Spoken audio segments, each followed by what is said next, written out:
Ela diz, nós estamos demasiado dependentes economicamente do turismo. Verdade. E depois andamos a explorar, a nível laboral, os imigrantes que vêm para aqui de forma ilegal. Correto.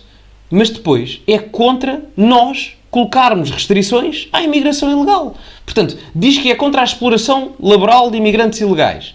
Então qual é a solução da Mortágua? É venham mais. É que não faz sentido, não é? Que essas verbas cheguem às pessoas. Com franqueza, o governo é governo há demasiados anos para conseguir agora responder aos problemas do país. O facto de não conseguir responder pela habitação só mostra a inabilidade do governo, que é a sua incapacidade para pôr em causa as empresas, os fundos de imobiliários que ganham com a especulação. Em cada uma destas áreas. Há duas coisas. Primeiro, Mariana, quando se culpa o governo nos últimos anos de governação, quer para a habitação, quer para o resto, há que perceber quem é que esteve a aprovar orçamentos do Estado e quem é que esteve num acordo de governação com o próprio governo. Não foi o PSD, não foi a Iniciativa Liberal, não foi o PURP, o Partido dos Unidos Reformados e Pensionistas, não foi o Chega, foi o Bloco de Esquerda e o PCP.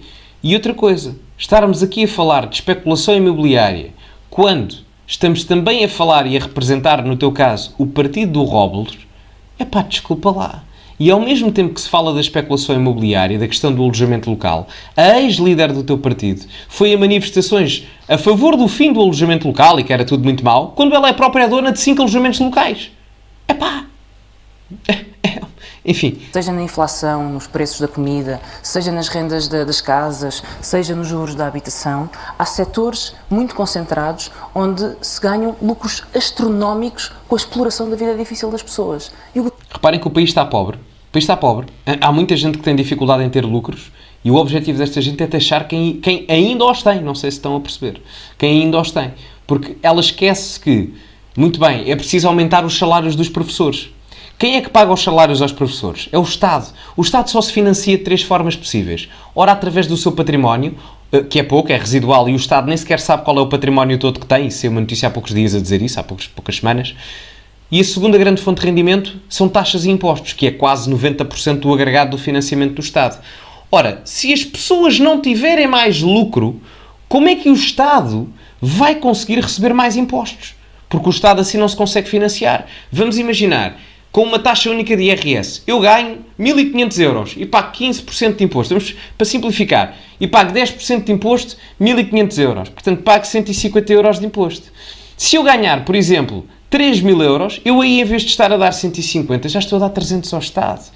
Não é? Portanto, é uma realidade e, ao mesmo tempo, estou indiretamente a dar também ao Estado. Sabem porquê? Porque eu tenho mais dinheiro para consumir. Ou seja, eu, em vez de dar tanto em imposto direto sobre o meu rendimento, vou dar mais em imposto indireto sobre o meu consumo e sobre o meu investimento. Sobre em formas de IVA e etc. Ou até IRC, se tiver uma empresa. Portanto, mas isso já é imposto à produção. Portanto, de uma forma genérica, a Mariana Mortágua não sabe do que é que está a falar. Ela sabe, ela está-se a fazer de burra. A verdade seja dita. O governo tem de fazer uma escolha.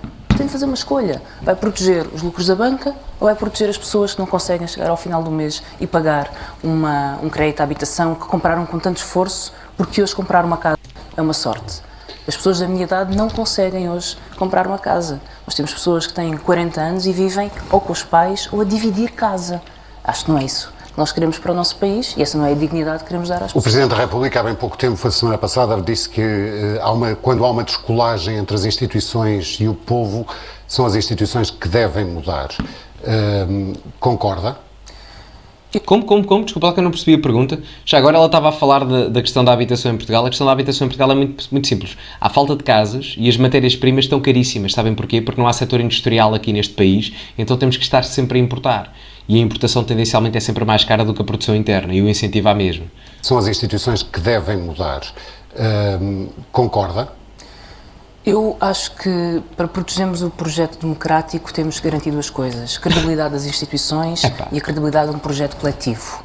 E um projeto coletivo é dizer às pessoas que elas podem ter uma vida boa, que é não ter medo do futuro e saber que o mínimo dos mínimos da dignidade está garantido. É isso, que podem ter uma casa e que não ter casa não é motivo para não dormirem à noite. E o número de pessoas que não conseguem dormir à noite porque não sabem se vão ter uma casa, se conseguem pagar a renda, se vão ser despejadas ou não sabem se o salário vai chegar ao fim do mês, isso está a impedir que as pessoas tenham uma vida decente. O discurso da Mariana Mortágua está a ser muito básico. É bom para as massas, para a narrativa, está a passar uma imagem mais dócil do que aquilo que ela é, parece-me bem jogado neste sentido. Agora, para determinado eleitorado, talvez mais intelectualizado da esquerda caviar, não sei até que ponto é que este discurso vai assim tão benéfico. Agora, se o Bloco quer esta narrativa, efetivamente está a jogar as cartas corretamente. Na realidade, quando a Mariana Mortágua vem falar das questões da habitação e das pessoas não terem casa, eu gostava de saber onde os modelos económicos do Bloco de Esquerda foram implementados no estrangeiro, como é que são as casas das pessoas, como é que é a alimentação das pessoas, como é que é a riqueza económica das pessoas. Na verdade, como é que são as pessoas, não é? Na Venezuela, em Cuba. É que eu digo-vos uma coisa, fico aqui prometido, se a Mariana Mortágua quiser ir viver para Cuba durante um ano, eu pago-lhe a viagem. Pago-lhe a viagem. Eu pago-lhe a viagem. Ela vai para Cuba viver um ano, ou para a Venezuela. Mas como cidadã normal, não é cá com diplomacias e etc. Eu pago a viagem para ela ir para Cuba. Tranquilamente, pago-lhe. Estou a falar a sério. É esta corrosão que acaba por fragilizar a democracia. E como é que isso se muda? Porque uma vida boa é uma frase bonita, mas é um conceito muito abrangente. A vida boa não é um estado de espírito. A vida boa é um programa político. É um programa que responde às pessoas para aquilo que é importante para elas. E o que é importante para elas é saberem que podem ter uma casa. Como é que nós podemos viver num país em que ter uma casa se tornou um privilégio? Um privilégio, as pessoas falam da casa. Mas ela é esperta, porque ela está a ir e corroborar muito no discurso da habitação. E a malta vai enredar por este discurso. Embora a solução dela não seja a correta, muito pelo contrário, mas a malta vai papar isto. Ela vai crescer nas sondagens. Esperem. A próxima sondagem do Bloco de Esquerda, a Iniciativa Liberal, esqueçam. A Iniciativa Liberal está condenada a ficar atrás do Bloco de Esquerda. Esqueçam. O Bloco vai crescer e eu não me admirava se eles chegassem perto dos 20 deputados.